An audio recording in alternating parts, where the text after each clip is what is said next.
Fala galera, meu nome é Léo Feltrin, faço parte da Zion Church e hoje nós vamos meditar naquilo que a palavra diz lá em Daniel, capítulo 12, versículo 3. Olha só, presta bastante atenção nisso daqui que a palavra está dizendo.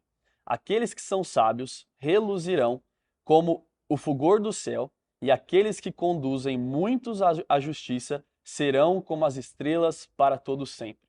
Sabe, primeiro eu acho que a gente precisa entender um pouquinho desse contexto, daquilo que a palavra diz em Daniel capítulo 12. Daniel ele estava sendo cotado, ou na verdade ele era aquele que serviria o reinado de Nabucodonosor na época, e a gente sabe que Nabucodonosor não era um rei tão fácil de ser servido, e aqui com certeza Daniel ele precisava muito da sabedoria na vida dele.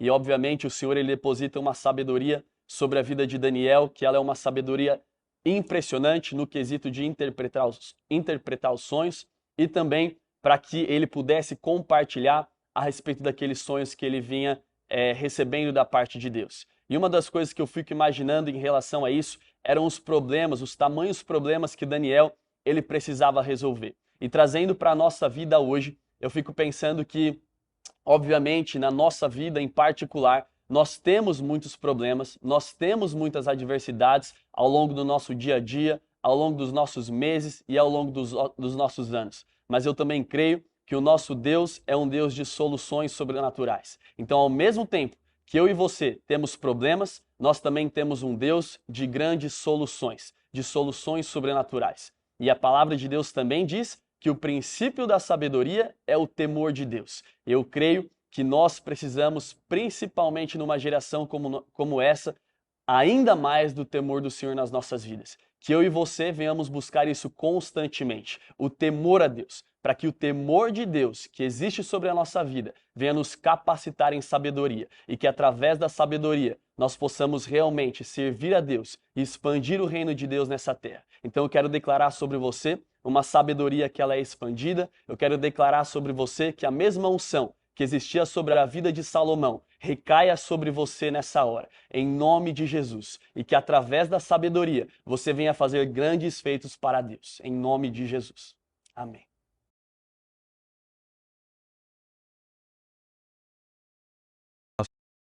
Olá, eu sou o pastor Feijão Costa e junto com a minha esposa, nós somos pastores de crianças aqui na Edificando em Cristo de São Paulo.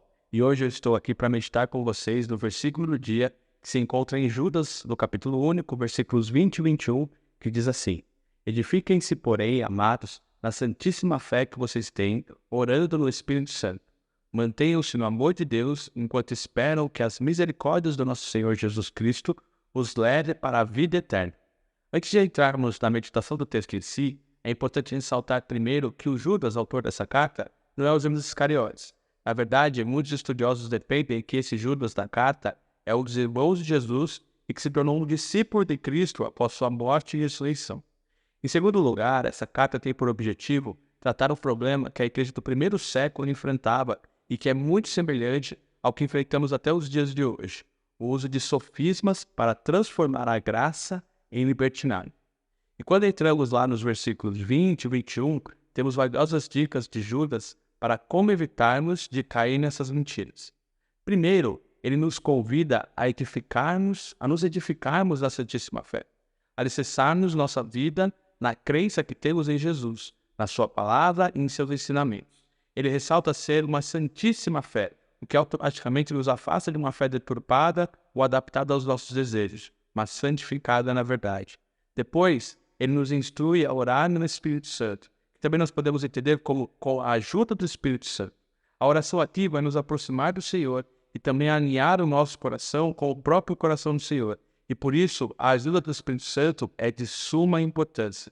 E por fim, ele nos convida a permanecermos, nos mantermos no amor de Deus, esperando o grande dia, quando pela sua misericórdia nos encontraremos novamente com o Cristo para vivermos com Ele por toda a eternidade.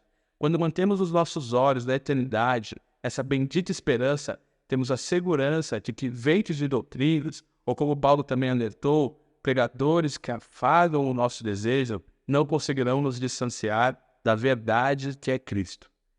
Que o nosso relacionamento com Deus, com a sua palavra, nos mantenha alicerçados até a volta de Cristo. Essa é a minha oração por mim e por você. Deus te abençoe.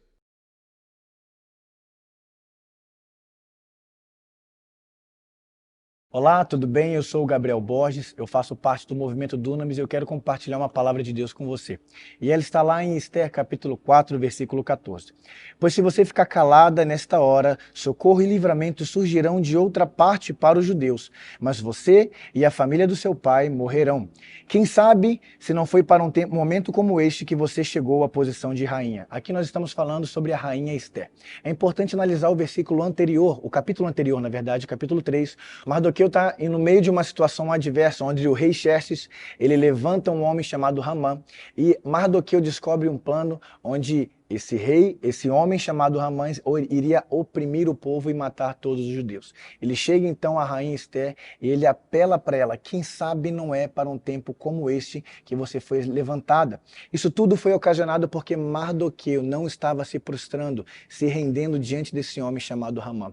Esse texto aqui diz sobre uma geração posicionada. Toda vez que acontece um protesto, toda vez que acontece uma denúncia de algo que não está correto diante dos olhos do Senhor, se abre uma janela de posicionamento e a rainha Esther está no meio dessa janela. Então o meu questionamento para você é, será que não é para um tempo como esse que você está sendo levantado por Deus para poder se posicionar dentro da tua faculdade, dentro da tua escola, dentro do teu trabalho, e talvez você está de frente com situações completamente adversas, assim como Mardoqueu estava se encontrando, mas deixa eu te falar, não se dobre, não se proste às adversidades. Se você se dobrar, que você possa se dobrar diante do Senhor com os teus joelhos no chão, se posicionando em oração. Então a minha oração é que você seja levantado pelo Senhor à medida que você vai se diminuindo diante da presença dele e que nesse processo você possa se posicionar como um verdadeiro rei ou uma rainha, o embaixador do reino de Deus